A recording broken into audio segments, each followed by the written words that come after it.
अब आते हैं टाइप्स ऑफ मेटाबॉलिज्म की तरफ।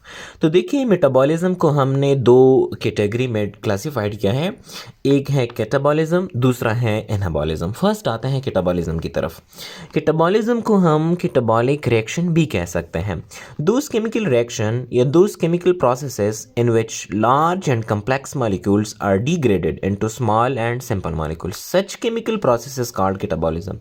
तो कैटाबॉलिज्म वो प्रोसेस है, ये वो रिएक्शंस हैं जिसमें हमारे बॉडी में, हमारे सेल्स में लार्ज और कम्प्लेक्स मॉलिक्यूल्स को हम डिग्रेड करते हैं, इसकी ब्रेकडाउन करते हैं, उसको हम तजिया करते हैं, उसको हम स्प्लिट करते हैं स्मॉल मॉलिक्यूल्स में और सिंपल मॉलिक्यूल्स में। तो वो प्रोसेस जिसमें लार्ज मॉलिक्यूल कन्वर्ट हो जाए सिंपल मॉलिक्यूल में, कॉम्प्लेक्स मॉलिक्यूल को हम कन्वर्ट करते हैं सिंपल मॉलिक्यूल में, लार्ज मॉलिक्यूल को स्मॉल में, कॉम्प्लेक्स मॉलिक्यूल को सिंपल मॉलिक्यूल में, ऐसे केमिकल रिएक्शंस को हम कहते हैं कैटाबॉलिज्म। फॉर एग्जांपल प्रोटीन जो है ये लार्ज भी है, कॉम्प्लेक्स भी है। लार्ज इसलिए है क्योंकि बहुत से अमीनो एसिड की कनेक्शन से बनता है, मतलब 100, 200, 300, 400, 500 हज़ारों अमीनो एसिड आपस में मिलते हैं तो इससे एक मॉलिक्यूल बनेगा, उसको हम प्रोटीन कहते हैं। तो ये लार्ज हो गया क्योंकि इसका मॉलिक्यूलर वेट लार्ज हो, बहुत ज़्यादा होगा।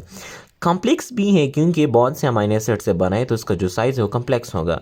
तो प्रोटीन को जब हम डिग्रेड करते हैं, प्रोटीन को जब हम स्प्लिट करते हैं, प्रोटीन को जब हम कन्वर्ट करेंगे अमीनो एसिड में, इस केमिकल रिएक्शन को कैटाबॉलिज्म कहता है क्योंकि प्रोटीन लार्ज भी है, कॉम्प्लेक्स भी है, अमीनो एसिड स्मॉल भी है, सिंपल भी है। सिमिलरली लिपिड को जब हम कन्वर्ट करते हैं फैटी एसिड्स में, सिमिलरली पॉलीसेकेराइड को जब हम कन्वर्ट करेंगे मोनोसेकेराइड में। और एक ही बहुत इंपॉर्टेंट एग्जांपल, बहुत ही क्लासिक एग्जांपल कैटाबॉलिज्म का वो है ग्लूकोज का। देखिए हमारे बॉडी में सेल्स में ग्लाइकोलिसिस के नाम से एक केमिकल रिएक्शन होता है और इसी ग्लाइकोलिसिस में हमारे पास ग्लूकोज हम स्प्लिट करते हैं, ग्लूकोज को हम कन्वर्ट करते हैं दो पायरुवेट में या हम दो लैक्टेट में। जब आप ग्लूकोज को कन्वर्ट करेंगे 2 पायरुवेट में या 2 लैक्टेट में, ये भी कैटाबॉलिक रिएक्शन है। क्यों? क्योंकि ग्लूकोज में 6 कार्बन है, पायरुवेट या लैक्टेट में 3 कार्बन है। तो ग्लूकोज हमारे पास लार्ज भी हो गया, कम्प्लेक्स भी हो गया, पायरुवेट सिंपल भी हो गया, स्मॉल भी हो गया।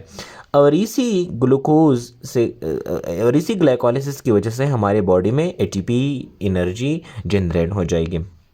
बहुत सा नोट क्या है इसमें, during catabolism energy is generated in the form of ATP, NADH and FADH2. Catabolic reactions में हमारे पास सेल्स में एनर्जी जनरेट होगी, मतलब जब भी ग्लूकोज स्प्लिट होगा 2 पायरुवेट या 2 लैक्टेट में आपके बॉडी में एनर्जी जनरेट होगा। जब भी हमारे सेल्स में कैटाबॉलिज्म होता है, ब्रेकडाउन होता है, तो एनर्जी भी जनरेट होगी। लेकिन वो एनर्जी 3 फॉर्म्स में होगी, या वो होगी एटीपी के फॉर्म में, या वो होगी एनएडीएच, या वो होगी एफएडीएच2 के फॉर्म में। तो आते हैं एटीपी। एटीपी जो है ये नकद पैसे हैं, ये डायरेक्ट एनर्जी है। ये जो एनएडीएच एफएडीएच2 है ये डायरेक्ट एनर्जी नहीं है। ये इसका मिसाल मैं कुछ इस तरह लेंगे कि एटीपी डायरेक्ट मनी है, नकद पैसे हैं, लेकिन एनएडीएच और एफएडीएच2 खुद पैसे नहीं है, लेकिन पैसे निकालने का एक सोर्स है, एनर्जी जनरेशन की एक सोर्स है।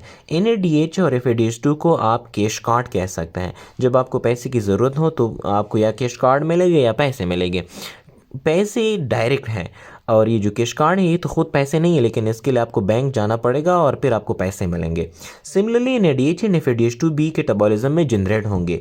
ये एनएडीएच और एफएडीएच2 ये कैश कार्ड है, ये एटीपी जनरेशन के लिए कार्ड है। ये जाएंगे माइटोकॉन्ड्रिया की तरफ और माइटोकॉन्ड्रिया को जब एनएडीएच आएगा तो माइटोकॉन्ड्रिया एक एनएडीएच से 3 एटीपी या 2.5 एटीपी वगैरह बनाएंगे, आपको दे देंगे। एफएडीएच2 से आपको 2 एटीपीज देंगे। तो कैटाबॉलिज्म ऐसा केमिकल रिएक्शन है जिसमें एनर्जी जनरेट होती है।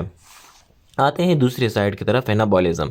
एनाबॉलिज्म को हम एनाबॉलिक रिएक्शंस भी कह सकते हैं। दोज केमिकल रिएक्शन या those chemical processes in which small and simple molecule are converted into large and complex molecule.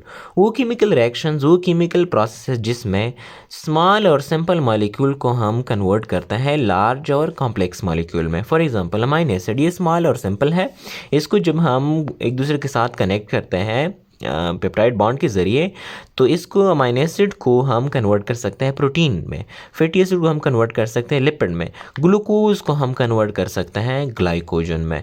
तो इसी केमिकल रिएक्शन को हम कहते हैं एनाबॉलिज्म। नोट क्या है इसमें, during anabolism energy is consumed. जब भी हमारे सेल्स में एनाबॉलिक रिएक्शंस होंगी तो उसमें एनर्जी जनरेट नहीं होगी बल्कि उसमें एनर्जी कंज्यूम होगी, उसमें एनर्जी इस्तेमाल होगी। मतलब जब भी आप ग्लूकोज से ग्लाइकोजन बनाना चाहते हैं आपको एनर्जी इस्तेमाल करना पड़ेगा।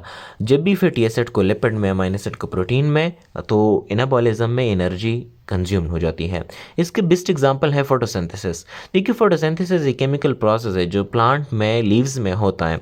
तो देखिए फोटोसिंथेसिस में कार्बन डाइऑक्साइड, वाटर, क्लोरोफिल की मौजूदगी में ग्लूकोज और ऑक्सीजन वगैरह बनता है। तो ये एनाबॉलिक प्रोसेस क्यों है, क्योंकि इसमें कार्बन डाइऑक्साइड और वाटर की कम्बिनेशन से आपको ग्लूकोज मिलेगा। ग्लूकोज का मोलिकुलर वेट और size as compare to carbon dioxide और वाटर ज़्यादा है। तो कार्बन डाइऑक्साइड और वाटर सिंपल और स्मॉल मॉलिक्यूल हो गए, ग्लूकोज एक लार्ज और कम्प्लेक्स मॉलिक्यूल हो गए इस केमिकल रिएक्शन में। तो देखिए इसके ये एक एनाबॉलिक रिएक्शन है। इस एनाबॉलिज्म में आप ज़रूर सनलाइट इस्तेमाल करेंगे। जो लाइट एनर्जी है उसको आप इस्तेमाल करेंगे। लाइट एनर्जी के बग़ैर, सन के बग़ैर फोटोसिंथेसिस नहीं होता, एनर्जी कंज्यूम नहीं होता। तो जब एनर्जी कंज्यूम ना हो जाए तो ये केमिकल रिएक्शन नहीं होता। जब भी हमारे बॉडी में, सेल्स में मेटाबॉलिज्म होता है तो मेटाबॉलिज्म के नतीजे में दो चीज़ें पैदा हो जाती हैं, एक है एनर्जी, एक है वेस्ट। और ये एनर्जी जो मेटाबॉलिज्म के ज़रिए आपके सेल्स में जनरेट हो जाएगी, ये होगी ATP के फॉर्म में, या होगी NADH के फॉर्म में, या होगी FADH2 के फॉर्म में। वेस्ट जो प्रोड्यूस होंगे मेटाबॉलिज्म में वो होंगे कार्बन डाइऑक्साइड होगा, वो यूरिया होगा, नाइट्रोजन कंटेनिंग कंपाउंड्स में यूरिया आता है, यूरिक एसिड, अमोनिया वगैरह, सिमिलरली सल्फेट और फास्फेट वगैरह ये भी प्रोड्यूस हो जाएंगे। तो ये वेस्ट है, ये वेस्ट आपके बॉडी में फिर डिफरेंट वेज के ज़रिए एक्सक्रीट हो जाएंगे। तो देखिए मेटाबॉलिज्म को टू टाइप्स में हमने डिवाइड किया, कैटाबॉलिज्म है, एनाबॉलिज्म। कैटाबॉलिज्म में लार्ज और कम्प्लेक्स मॉलिक्यूल को हम डिग्रेड करते हैं स्मॉल और सिंपल में, और ये एनर्जी जनरेटिंग प्रोसेस है। एनाबॉलिज्म में फिर हमारे पास स्मॉल और सिंपल मॉलिक्यूल कन्वर्ट करते हैं लार्ज और सिंपल में, ये एनर्जी कंज्यूमिंग प्रोसेस है।